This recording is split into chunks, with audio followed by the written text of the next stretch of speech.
Cuando siembren son milpas, señores, cuiden bien, muy bien su mazorca. Cuando siembren son milpas, señores, cuiden bien, muy bien su mazorca. Porque ahí viene el perico, comer su mazorca, comer su mazorca.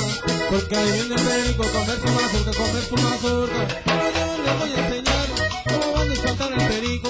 Pero yo les voy a enseñar cómo van a espantar al perico. Haga un muñeco de trapo, le pone camisa, le pone sombrero, le pone su pantalón, lo pone en el centro y puñeta listo. Haga un muñeco de trapo, en la camisa le pone sombrero, le pone su pantalón, lo pone en el centro y puñeta listo. Ay, ay, ay, ay. Gózala, compadre.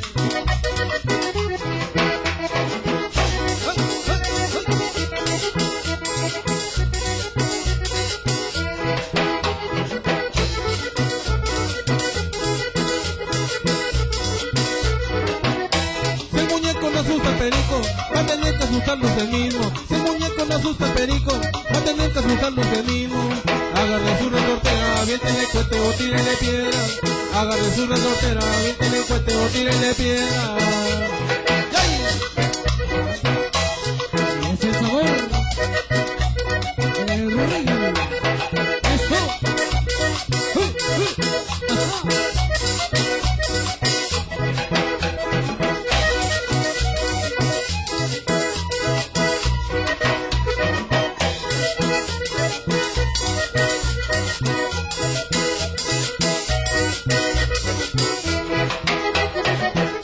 ¡Ay, ay, ay!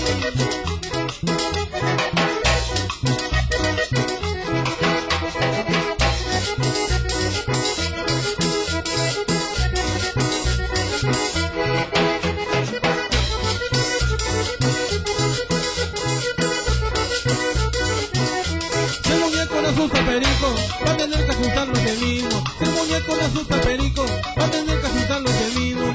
Agarre su resortera, aviéntele un cohete o tírele piedra. Agarre su resortera, aviéntele un cohete o tírele piedra.